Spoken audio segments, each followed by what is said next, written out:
Hey guys, welcome back to our restoration project. So we're starting to wind down our project now, and as you can see laid out in front of me here, this is basically the remainder of the parts that are going to be going back on the car. And after this, we should be pretty much complete with the car portion of itself. We still got the gearbox and engine to go through, but this should pretty much do it for the restoration and rebuild of the car. A lot of chrome work here. We got a lot of glass, a lot of seals, a lot of window regulators and latches to work out. So probably what I'm going to do with this one, because it's been a while since I've taken it apart, and I know I'm going to run into a few things here we're going to have to work out. Probably what I'll do is I'll take on one door, I'll roll through that thing 100% complete to where I like it, understand it, and think I have something we could go over to make it easy for you. So that's probably what I'm going to do. Is I'm imagining it's going to take me 2-3 days to get through that. This is just some of the parts we have to go inside the doors. We're just going to do the mechanics for now. We'll do the upholstery work and button up the handles and the interior pulls once we have everything working here. So let's just take a quick overview of what's here on the bench, and we'll go outside, take a look at the car. We've got the doors hanging on the car. We'll talk about those. We'll go over door gaps a little bit in this video, and hopefully we'll have something that will take some of the pain out of putting these doors together. All right, let's take a look and see exactly what we got laid out here on the bench. So we've got our chrome frames. I don't imagine putting those back together is going to be any walk in the park, as they've been re-chromed. And my experience with everything on this car is fitment is so tight and tolerances are so precise that any extra buildup in chrome thickness, any kind of extra buildup in paint thickness can really present a problem putting things back together. But hopefully we don't run into too many issues there with our re-chroming. Real beautiful job of chrome work there by Advanced Plating. Also, a lot of parts here you don't see. We've got a lot of door seals that are going to be going into place that play a big role here. And then also our glass felt brushes that are going to be inserted into our window frames. So there's our basic overview. Let's head outside and take a look and see what's going on out there. Okay, so let's take a look and see what we have here. So Dad and I have already hung these doors about 2 months ago. And to hang these doors, you really need 2 guys to do it safely and properly. One guy to do the lifting and supporting on the outside, and then one guy down in here to work the adjustments and the screws that are going to go into our hinge plates there. Took us about 4 hours to get these hung and adjusted out. I'm going to say we're about 90% adjusted with a little micro adjusting left to do. We're going to wait on the remainder of that until we have our doors completely loaded with all the innards and chrome rails and glass, as the weight may have an effect on adjustment. So let's just take a quick look and see some of the prep work I've done here before we get ready to install our hardware. So I have lined both sides of the inside of both doors with some 1/4-inch dyno liner. This is a peel back with a one-side adhesive, and that seems to stick really well. I use it on the roof of the car, and this is what we're using here. Size on that to do both doors is a 1/4-inch, 32 by 54. That'll get you through both doors if you choose to do something like that.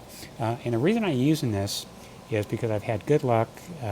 Some of these older style doors, they don't have a lot of insulation in them, and so when you close them, it has a tendency to sound like a hollow drum.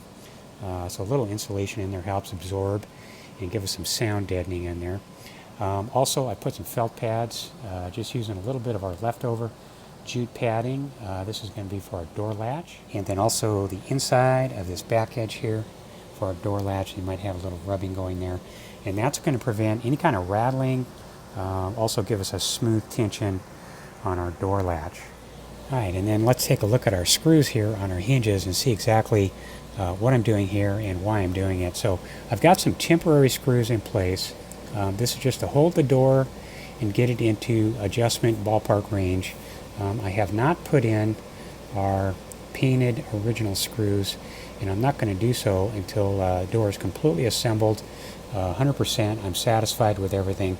Once I like everything, then I'll pull those screws one at a time and replace them with the painted originals. If I put my painted originals in now, I'll have this in and out so many times it'll just destroy the paint around the screw, and we'll end up having to repaint them. So temporary screws is a big help here if you're painting your screw heads. The other thing we're going to want to talk about here briefly is adjustability in the hinge plate itself. So we look at this plastic tool here for reference. There's a backing plate behind these screws, which the screws thread into, and that has an up and down adjustment, and it has an in and out adjustment, and an all around adjustment. So 90% of your adjustment for your door gaps is going to be done through this adjustment here, and this is going to be the same top and bottom, and that's just something you're going to have to fool with a little bit at a time. You can only go so far in until it bottoms out, and the same thing with up and down. Let's take a look at another area that's going to limit your inward adjustment. So right here at the top, you can see where it's just coming into the jamb there. As long as this hinge plate is buried into the jamb, right when it hits right there, that's going to be maximum adjustment you can go in towards the car with your door adjustment. And then the other thing that's going to play a critical role in your door gap adjustment is going to be shims behind your hinge plate. So you may need to put a shim behind there depending on what's going on with your gaps, and then also you may need to vary the thickness of your shim depending on how much adjustability you need. We'll go into this a little bit more in detail once we have everything latched down and the door is completely closed. I can show you how these work better. But you can make your own shims with some sheet metal aluminum. You can double them up. You can find a thinner piece, a thicker piece, and just template something out, and you can actually make a real right size shim and proper thickness. You can buy them to certain millimeter thicknesses, but in your case of adjustment, you may need something a little bit thinner or a little bit thicker than is offered by the aftermarket. Okay, so that's basically it to get them pre-hung and ready to install all the inners. So I'm going to roll through the passenger door, set that up, see exactly what's involved. We'll take a look at it once I have something I think is going to work. Then we'll come over here and go through this one step by step. Okay guys, so I think what we better do for this video, let's just concentrate on installing the window regulator and the door latch and making all that work properly, as the adjustment is massive in here to get everything to work out. I spent almost 3 days putting this door together with the chrome rails are pulled back out of here, and the glass just really sensitive, and how it all adjusts out and works together. If you don't have everything dialed in just right, you'll definitely have problems rolling your window up and down, and window regulator is really sensitive. Also your door latch, getting that to adjust is quite a bit involved. So let's go to the other side. We'll set that one up piece by piece, starting with the outside. We'll work with the mirror first, then move on to the handle, door latch, and then window regulator. Alright, so we're starting from the outside of the door, working inward. So mirror really is going to be our simplest and probably first thing we're going to want to put into place here. So it has some kind of an adjustment slot in there behind the gasket. So we'll just slide that into place, go right through these two holes here, and nut that down.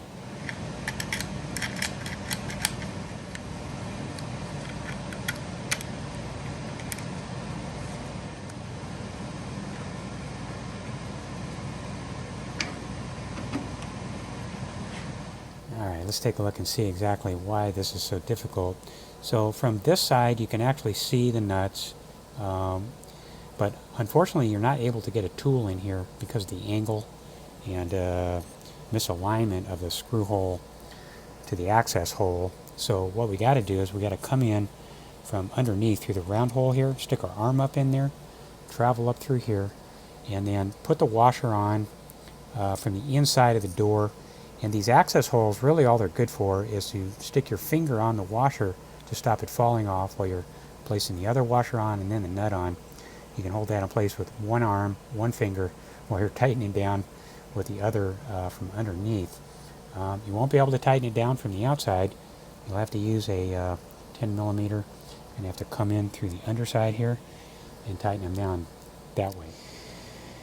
Alright, so another real simple project here. It takes about 15 minutes to put this mirror on. If you got big hands, this is going to be real difficult, but definitely no easy task. Okay, then moving on to our handles here. So what I'm doing is I'm actually replacing the entire door handle and lock assembly with a replacement classic line door handle. I bought these from Sierra Madre, and they come in left and a right, and really high quality aftermarket replica of the original, virtually identical in every way. There are just a couple of subtle changes, which is the reason I'm going to take the door lock and assembly out of the JP group and put it into our original. So here's our original. So if we compare the two side by side, the one on the right will be my original, the one on the left is the JP group.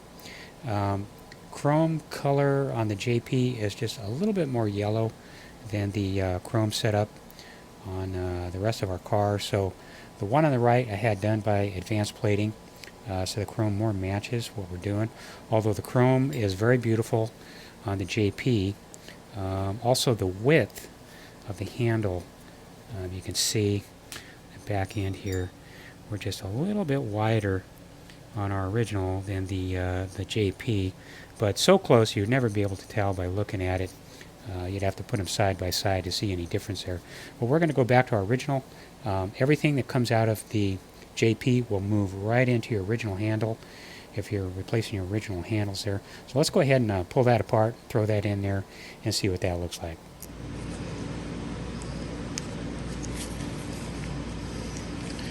Okay, and then this little kerf right here is going to lock in behind that edge.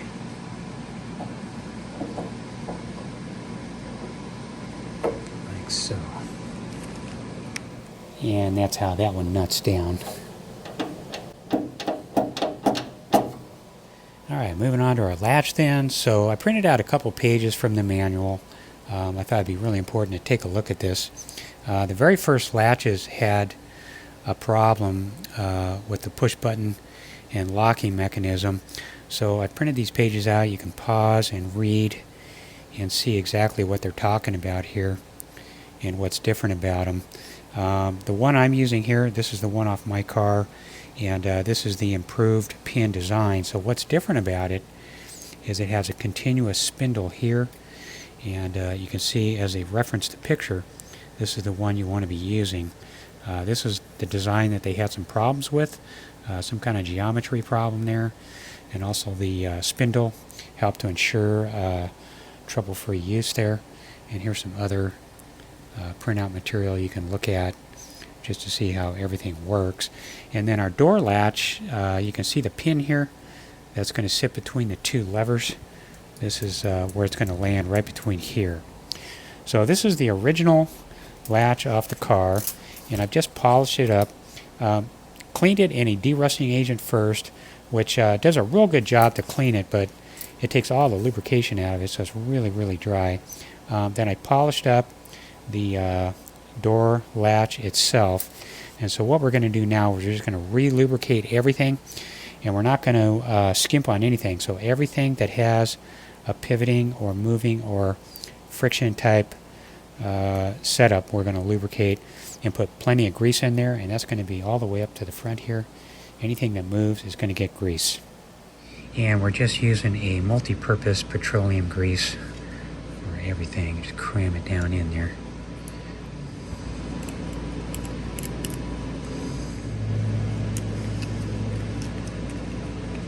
So pretty much anything that's going to rub, anything that pivots, top, making sure everything is moving freely.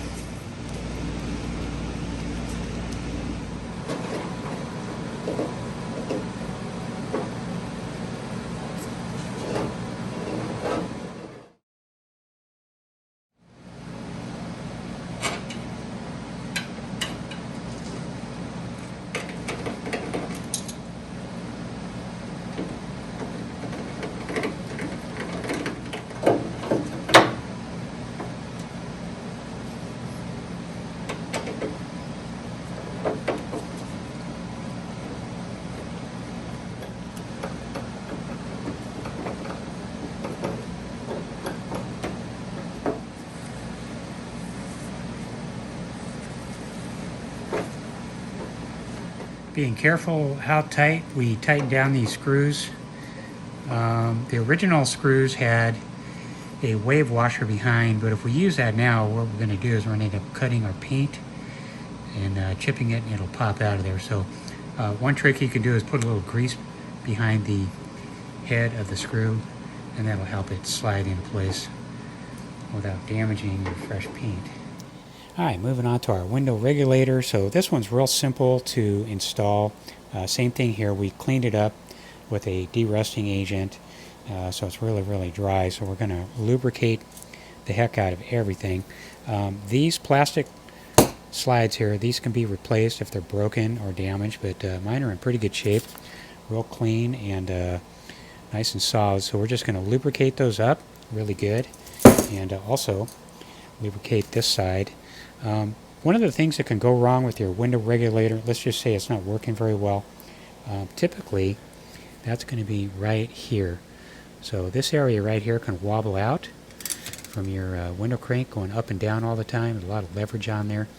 This can just get elliptical in its working of this metal sleeve here. So if that gets reamed out, this whole thing is pretty much no good. Other than that, it's not a whole lot of parts that can wear out here. Very well built. Just need some lubrication and we're ready to go.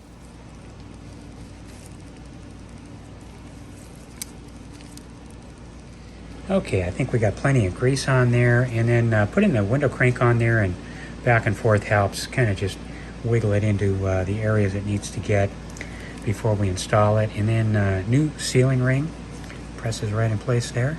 All right, 4 bolts, and that guy installs real easy.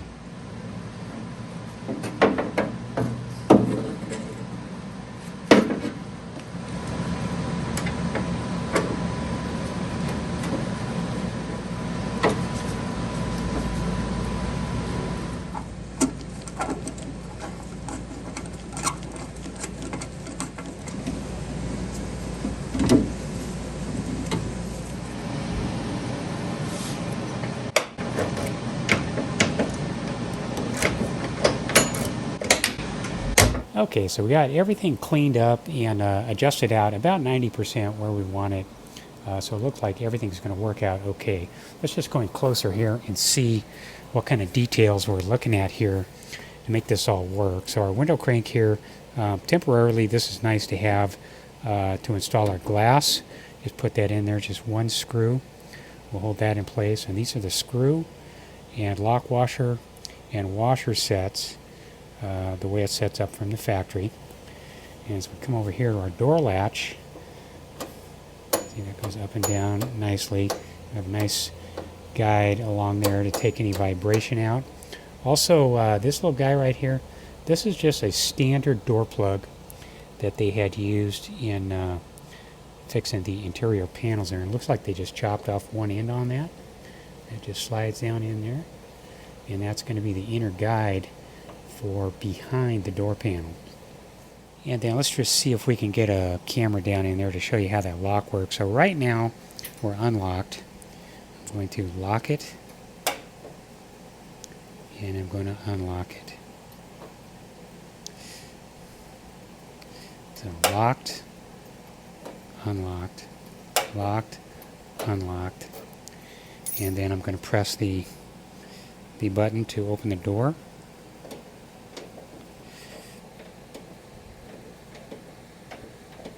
And then squeezing our camera from the inside here, you can kind of see how everything works. So right now, we're unlocked. I'm just pressing the button to unlatch the door. And then I'm locking the lever arm.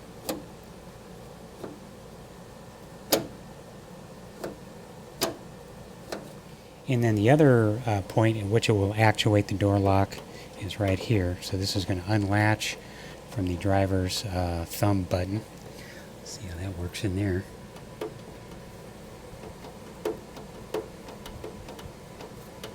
Pretty interesting how it all works. And let's see if we can get our camera in here to show you where we got a strike. So your door strike and latch has got a hit on the lower cam lever right at the bottom there. That's got to hit on that part. And then the top part of our latch on the door has got to just clear the white plastic guide there. It's got to be just underneath it. All right, so little by little we're getting there. I'm going to take this passenger door now and completely roll through it and get all the adjustments worked out on the chrome rails and glass. I've almost got it. It's just a couple little things I need to iron out, and we'll have something we can look at and be happy with. Well, thanks for watching, and we'll see you on part 2.